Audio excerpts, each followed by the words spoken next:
This is Lisa from Mobile Tech Review, and this is Amazon's latest Kindle, which they still call the Kindle, unfortunately. Hard to discern between the three generations, but this is what we'll call the Kindle 3, and most other reviewers call it the Kindle 3, because this is the third generation of Kindle ebook reading devices with a 6-inch screen. This is a mainstream format, 6 inches. The first thing you'll notice, I'll put my hands around it here, is that it's a lot smaller than previous generation Kindles. It's finally starting to look like a personal electronics device and not like a mini computer. It's also extremely thin. It's 1/3 of an inch thin. Take a look at the back here. It's a sealed back design, and we've got large grill areas for the stereo speakers. It's pretty good for listening to Audible and things like that. You probably really want to use headphones, and speaking of which, as always, 3.5mm headphone jack is here, your volume controls, micro USB port, and the power slider. The page turn buttons have changed from the previous generation Kindle, which we don't have to show you here, but we do have the big brother, the Kindle DX Graphite, which uses the same button scheme as the last generation Kindle. Large buttons right here on the right hand side only. The nice thing is now they're on both sides, but the difficult thing is you can see they're quite a bit smaller, and they're also side triggered, so sometimes when I pick it up and carry it around, it changes the page on me. A little bit annoying there. The joystick that we know from all Kindles here has been replaced by a 4-way D-pad, something like a cell phone D-pad. At first I didn't like the joystick, but once I got used to it, I find I actually do prefer it a bit to the D-pad, but that's not much of a deal breaker.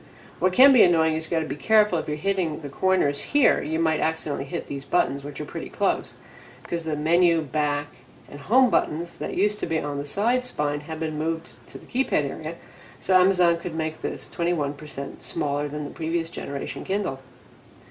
Again, as you can see, the elongated buttons that we knew from past Kindles have been changed to round buttons, and these are domed buttons, and they have a rough texture. I really like these. I find this much easier to use than this kind of keyboard where my fingers were just kind of sliding off the top or the bottom of the keys.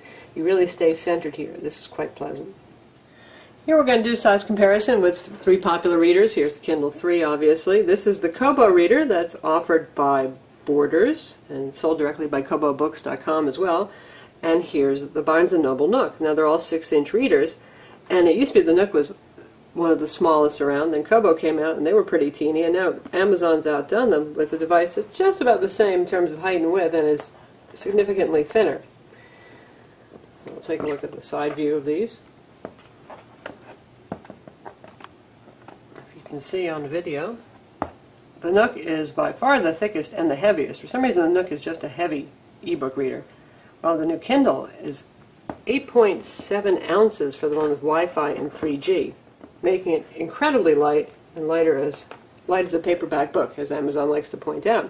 In fact, ours actually weighed in at only 8.4 ounces, and this is the Wi-Fi plus 3G model. It's available in two versions. You can get the Wi-Fi only one for $139, and then there's the Wi-Fi plus AT&T 3G, which has international roaming capabilities, for $189. So if you just want to download your books when you're at home, or you're always near a Wi-Fi access point, you can just get the $139 model. Otherwise, the features are identical on them, so you're not going to lose out on anything else.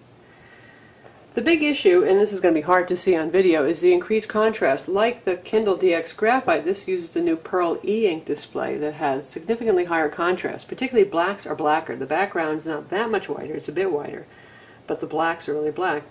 The Nook is using the Amasis font right here, which is a semi-slab, which means sort of semi-bold font, and it's still not as contrasty as the Kindle is. It's a lot easier to read in low light, particularly the Kindle.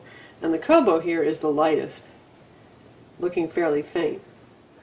Because it is hard to see the differences in screen contrast, we do have some high-resolution pictures, including some close-up macro shots of the differences between this, and also between this and the iPad, which is very revealing because you can see the color LCD grid if you get really close with the macro lens. So be sure to visit our site to look at the full review and see the pictures there. What I'm going to show you now is other improvements. Page turns have gotten very quick. You're always going to have that flash to black for a second with e-ink. That's part of the technology. It's an inherent feature, but that is like really, really, really quick. It's hard to do these things simultaneously, but let's just try doing page turns at the same time and see who wins.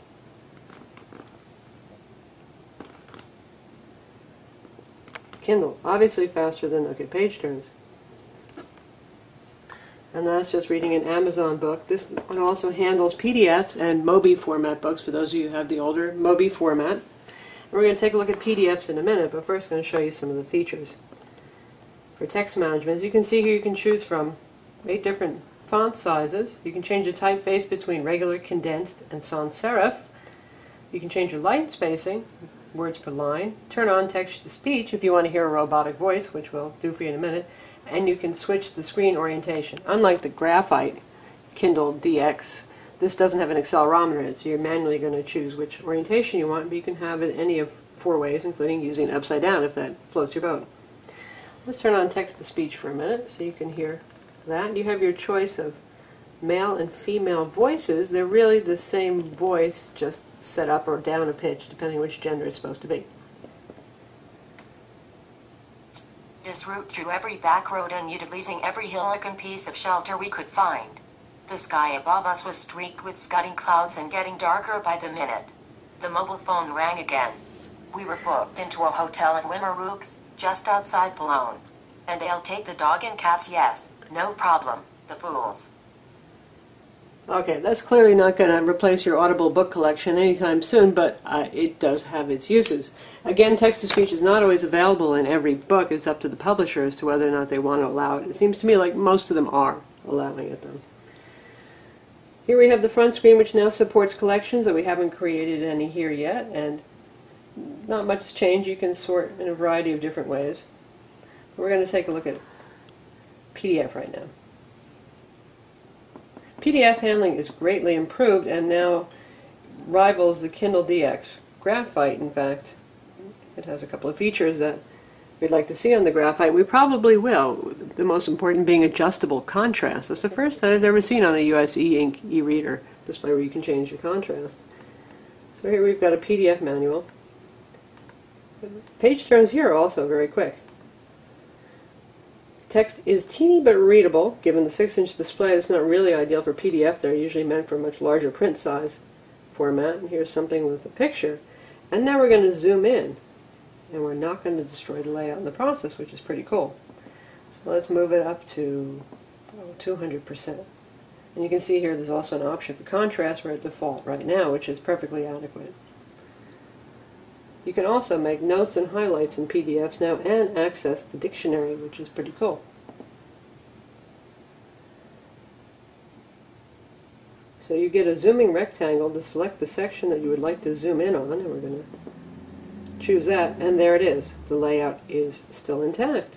Slightly more useful maybe in landscape orientation, depending on your document, but works just fine, especially if you want to zoom in on an illustration. And also quite quick.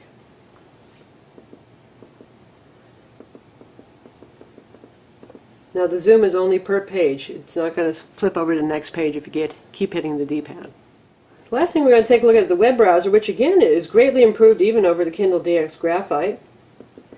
Still put under the experimental section. And we're going to do this over 3G, not over Wi-Fi, so you can see what that's like. It is faster over 3G, over Wi-Fi, but it's not too bad over 3G either. Here we are on the Facebook page. You can zoom, and you can also switch to landscape view. We're going to stick with this for the moment, this view. And we are going to take a look at bookmarks. Amazon starts you out with a good selection of bookmarks. And by default, it's going to desktop mode view, which is pretty nice. There's an article view mode, which makes it easier to read text. It's probably more practical on this e-ink display, but in general, this WebKit browser is pretty darned amazing. And we'll go to our own website, which is a non-mobile site with plenty of images and things.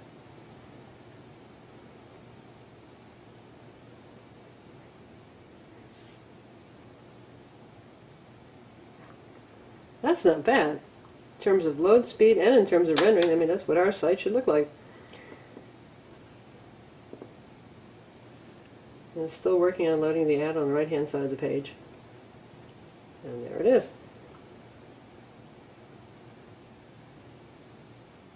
And obviously there's a zoom in function here. And it even supports things like the DHTML drop-down menus, which is pretty advanced. We've seen smartphones that still have problems with that kind of thing. And you've got the virtual cursor here with the finger. I'm going to go to this review page here. And again, you can switch this to landscape mode if you want.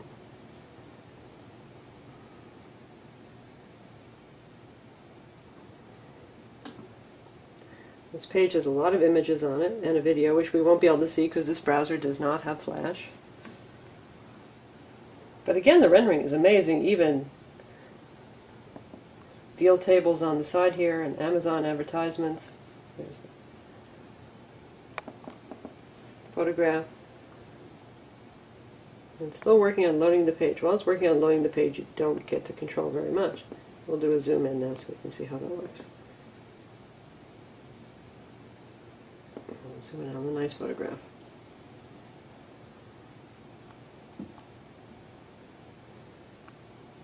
And there's the zoomed in view.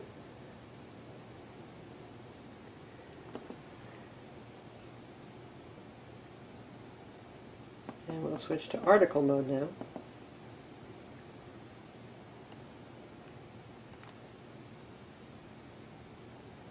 So that makes it much more readable in terms of what you can read on an e-ink display.